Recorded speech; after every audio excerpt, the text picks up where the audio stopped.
What's going on YouTube? Tony here, back with a discovery video. Stuck in the house for another week with the coronavirus going around, so I figured I'll shoot a couple of videos for you guys and put those out in my free time. Today I'm going to look at two fragrances from the house of Eric Buterbaugh, Sultry Rose and Regal Tuberose. Stay tuned.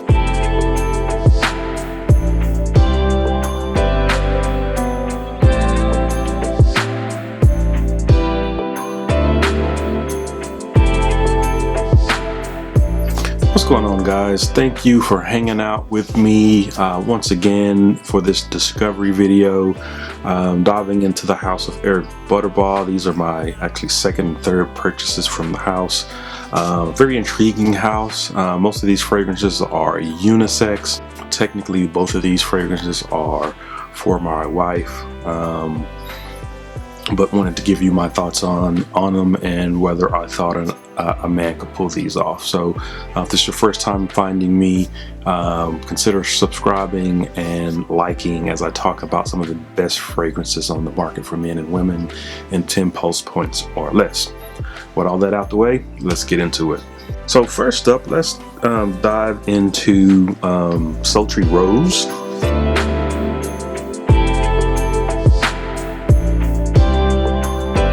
I actually smelled this a while ago. I bought my first purchase, Kingston Ooze Mathis. I smelled this one and actually liked this one better. My wife liked Kingston better, and so I ended up getting a sample of this and just really liked it. And as time went on, she was wearing the sample and actually fell in love with this one too. So ended up picking that up. Comes in your standard, I don't know, pedestal with the top, artwork around the top, flamingo, flowers, all that sort. Almost looks like artwork. And the juice is pink on the inside, indicative of a rose scent. Now, typically in my discoveries, I smell them. Sometimes they're blind buys, so I'm smelling them for the first time. Technically, I'm cheating a little bit with this one because it's not a blind buy, but I will still sniff it out and give you my rating on this. The packaging on this looks really nice. There is a bit of a difference, and this is a 100 ml, and you see the sprayer on it. If you've purchased these in the past, you'll notice that immediately that there's a sprayer there. In the old ones, you had a decant top, and so you would transfer the fragrance to whatever bottle you wanted to actually use it from, or douse it. This is an upgrade. I definitely like the fact that you have a sprayer. You know, there's pros and cons with having a decant option, but to me, you can't mess with the sprayer. So the interesting thing about this, it's just a beautiful fragrance. It's very floral, so don't get me wrong, it is floral. If you're uncomfortable with wearing florals, you're probably going to be maybe taken aback or put off by this one if you're a man. But here's the saving grace. There's oud in this in the background. So if you had any oud fragrances before, combining oud and rose is not unique at all. But what he's done here is he's taken that I don't know, fragrance tree of oud, rose, and saffron, and he's kind of flipped it on its head a little bit to where the rose and the saffron are the dominant notes, and the oud is kind of in the background as a base. And this is not an oud fragrance. This is definitely a rose fragrance. Just very smooth, elegant, high-end. So Eric Buterbaugh is a florist, I think, in Los Angeles.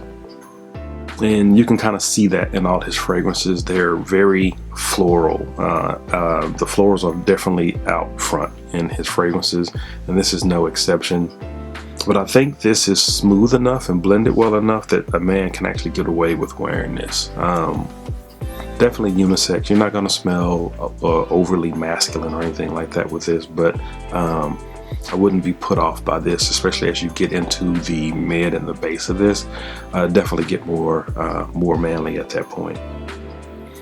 Just smelling it out, to me this is an A. There's nothing I can strike this fragrance from. You may not like it because it is a rose or heavily floral fragrance, but you can't knock the quality, you can't knock the smell. It smells beautiful. Rose typically or can come off as old school, like your grandma. It's classic in women's fragrances. Throw that out the window with this one. This is a beautiful fragrance for anybody to wear. And I'll give that an A. Sultry Rose from Eric Buterbaugh. Next up, let's dive into Regal Tuberose.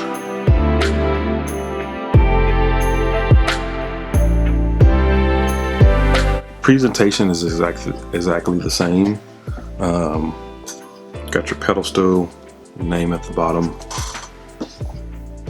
And these bottles, I think these are glass. The original one I bought, I think, is crystal.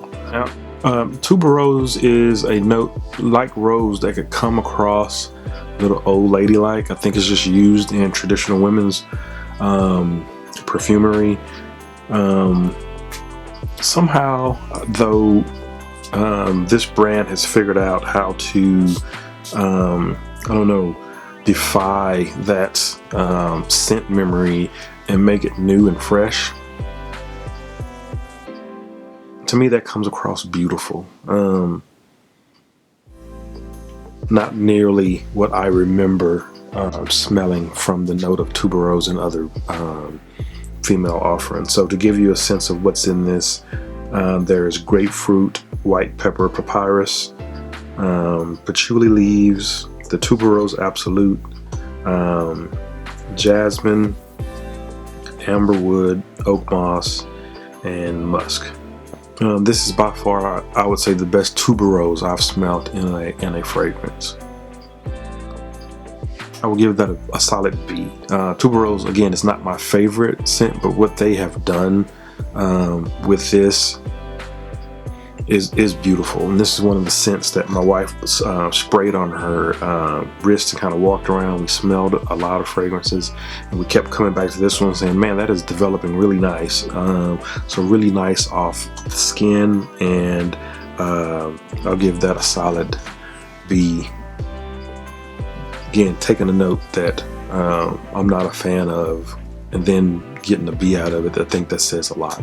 And that is Regal Tuberose by Eric Buterbaugh. As always, let me know if you have any experience with these fragrances. Leave me a comment down below, and I will see you guys in the next one. Peace.